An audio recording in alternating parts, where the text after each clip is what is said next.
Great, thanks very much, and welcome everyone to this information session on our machine learning challenge for cancer image segmentation. So this is a collaboration between the Vector Institute and the Cancer Digital Intelligence Group out of UHN, Princess Margaret.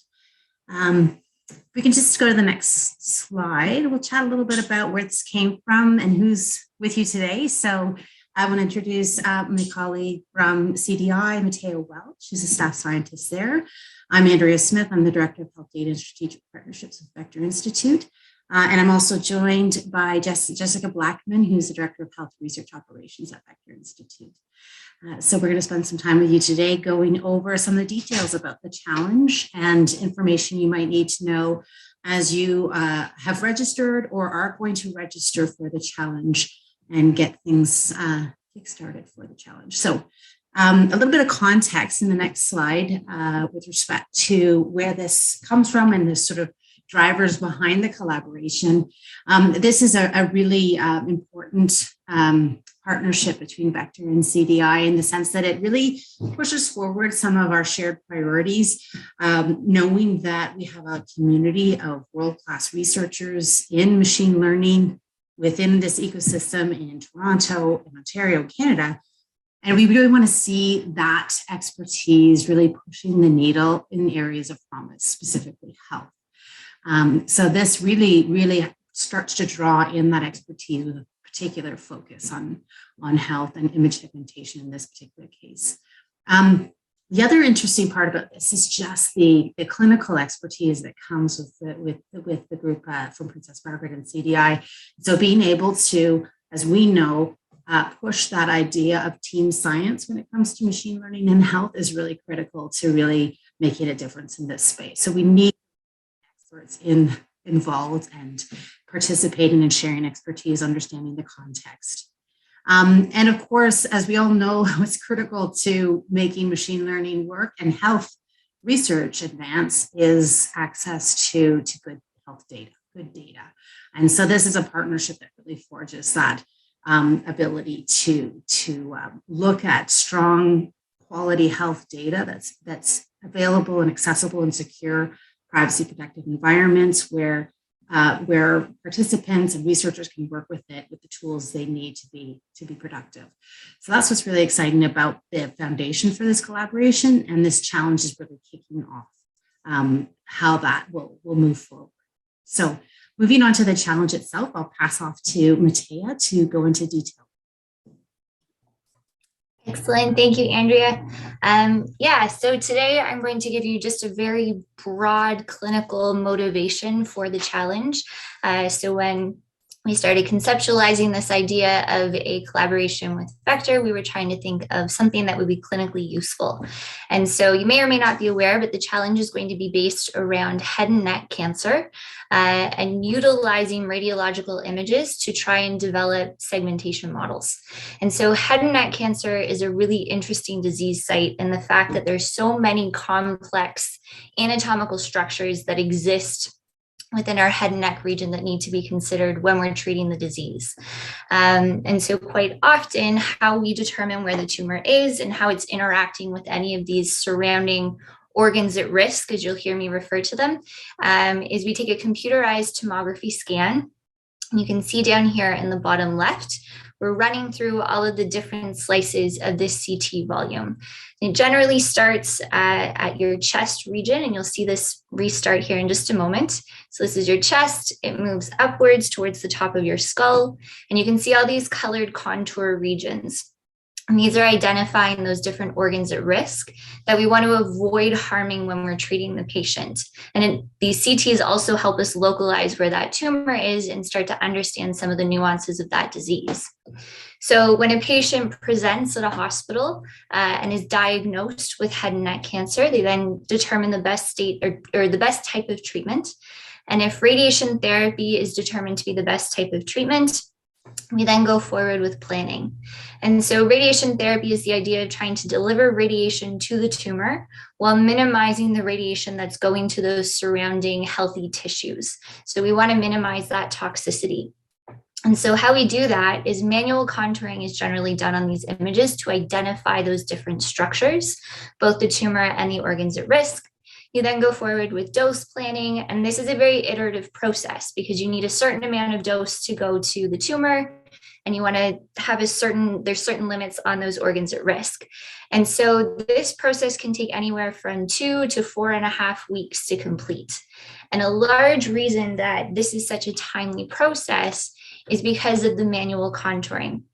The manual contouring of these images can take upwards of 4 hours per scan, and it does all need to be done by hand at the current state within the clinics. And we know that automated systems can speed up this process. And so when we were trying to figure out the type of project that we wanted to do within the machine learning challenge, we wanted something that was tangible, that we had data for, but that could also potentially be useful within the clinics to take a process like this, which is very structured in terms of what you're trying to do, and trying to automate it. And so, I'm going backwards, apologies. Go one more forward. And so the proposal that we came up with was a competition that will challenge ML experts and clinicians alike, depending on who you are and what your team is composed of, that can then develop accurate auto segmentation models for medical images, specifically 3D radiological images. And the objective or question is, can we create these auto segmentation models so that we can address 2 different objectives, which are the contouring of our organs at risk, as well as the contouring of our gross tumor volume. And so these may seem like the same thing, and you can lump them all together just to say we want to contour regions of interest. But from a clinical perspective, these have very different objectives within them on how we want to contour those. And so how we're going to facilitate that for you through this challenge is we'll be providing you with a data set, which we're calling RADCURE. And it's a retrospective data set of over 2,000 patients that were treated at the Princess Margaret Cancer Center. They're all head and neck patients who receive radiation therapy. And it's currently the largest data set of its kind. So if you're familiar with the Cancer Imaging Archive, this data set is being made available on there. It's just not there yet. So you're getting a first tackle at it. For those of you that aren't familiar, the Cancer Imaging Archive is an open repository of medical imaging data sets. And so if you look here between 2013 and last year when we submitted the data set, you can see the number of patients that existed. RADCURE is way up here in the top right. Prior to it, the largest data set was around 600 patients. So there's a lot of opportunities that come with this data set. I should have also included here, we'll be providing you with a baseline starting model. So there's a graduate student we've been working with who has developed some segmentation models. So we'll be giving you a starting point that you can kind of tweak or come up with something entirely different for a segmentation. And then we'll be evaluating it using a held out data set. So we're actively curating another retrospective data set of over 2,000 patients, again, with head and neck cancer treated at Princess Margaret. We're calling it RADCURE 2.0, and we're going to be holding that data set. So as competitors within the challenge, you won't have access to it. So you'll need to submit your trained models to us in a way that allows us to run it on this data set. And we're going to evaluate the performance of your models using different metrics. So obviously segmentation performance, how accurate they are. We're also looking at model complexity as well as runtime, because since we're trying to augment the clinical process, we want something that's quick and simplistic as well, because a lot of clinicians like some explainability in there if you can do it. If you want to know a few more details on that, we will have another workshop lesson on this that can go into that detail later. Or if you go to this website down here, we outline it in some more detail as well. So this is the challenge timeline. We're now kind of right in between these first 2 steps. So thank you to those who haven't registered, thank you to those who have registered. For those of you who haven't registered, hopefully we see your names on there soon. The challenge will be launching in 2 weeks. And so I'm going to pass this back to Andrea and Jessica, who are going to give you some information around once you submit your registration, what's going to happen from a permissions perspective to get you access to the computing environment.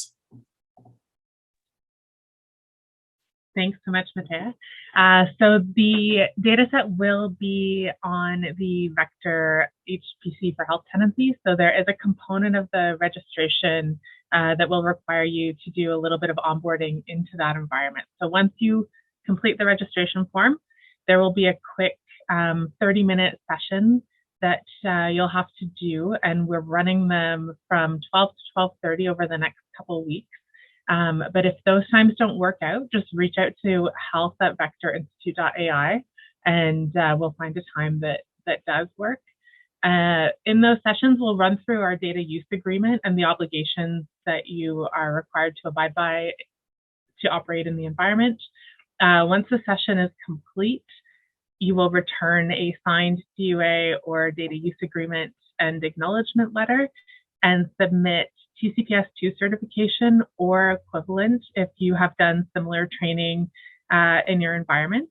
And then once the registration process is complete and you've gone through these onboarding steps, you'll receive confirmation through email of your registration.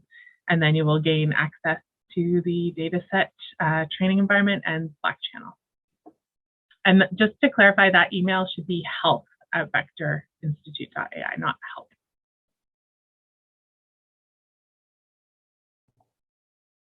Great. And so, as I mentioned, this is just a very general info session. We're doing high level stuff. There's opportunities to ask lots of questions. For those of you that do decide to register in the challenge, we'll be holding 2 workshops. The first of which will happen the day after the challenge opens, and it's the technical workshop. So on June 14th, this same time frame, noon to 1, you'll get details around the computing environment, how to access it and how to use it, as well as a couple other details and nuances to work within that environment. And then about a week later, we're going to have a clinical workshop, and this will be hosted by a medical physicist at Princess Margaret. She's the head or the lead of the head and neck site group. And so she'll walk you through some details about the data set, how it's collected, how the contouring is done and used by clinicians. We'll also give you some more details around that baseline model that we'll be passing you, and how the data set has been processed. So to hopefully give you some context around what you're working in, and maybe that will spur some creativity within your mind on some interesting different ML solutions. So there's going to be plenty of time for questions. And while you're kind of mulling this all over, we thought we'd put up the questions that we have received so far through email. These are the 4 that we have. So is there a certain degree or program that's required for this? And the answer is no.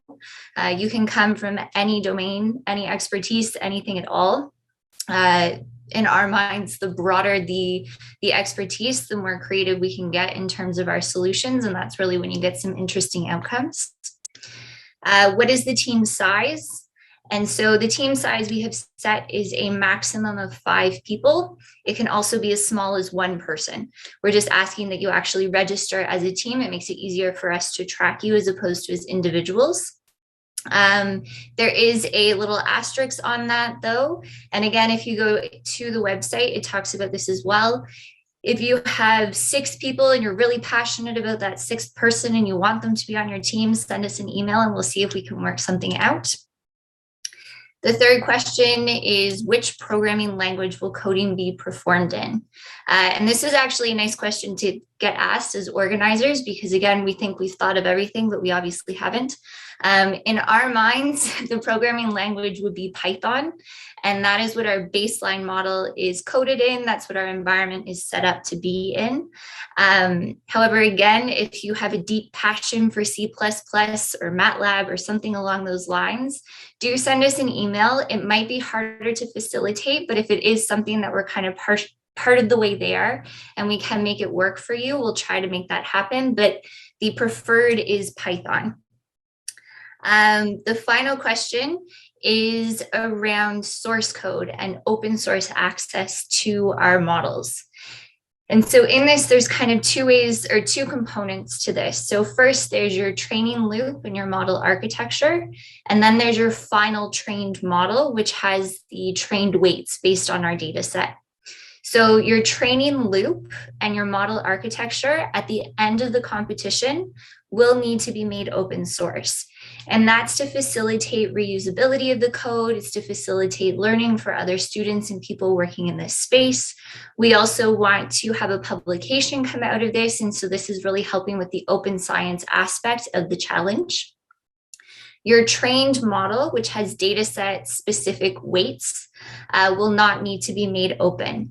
It will need to be made accessible to the challenge organizers because we need to run your model on our validation data set. But that model in particular won't need to be made open. It's for your use only.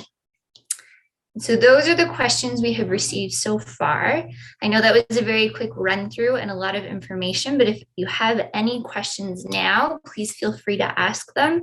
You can throw them in the chat or just unmute yourself, whatever you like. Our website is also fairly comprehensive, so a lot of the answers to these questions are within the website as well. As we get more questions coming in, we're likely going to put together a frequently asked questions section on the website. But if there's a detail that we've mentioned or haven't mentioned, it's hopefully on there. And if it's not, do bring it to our attention because we love answering those questions for you to make it easier. So maybe we can stay on a little longer in case anyone wants to hang back and ask their questions. And if there are no questions now, we can end the recording and then just hang back for informal questions. And anything that does come up, as Natia mentioned, we will include in the FAQ as it comes along. But thanks for participating today. And we look forward to seeing your registration come in if it hasn't already and to participating in the challenge.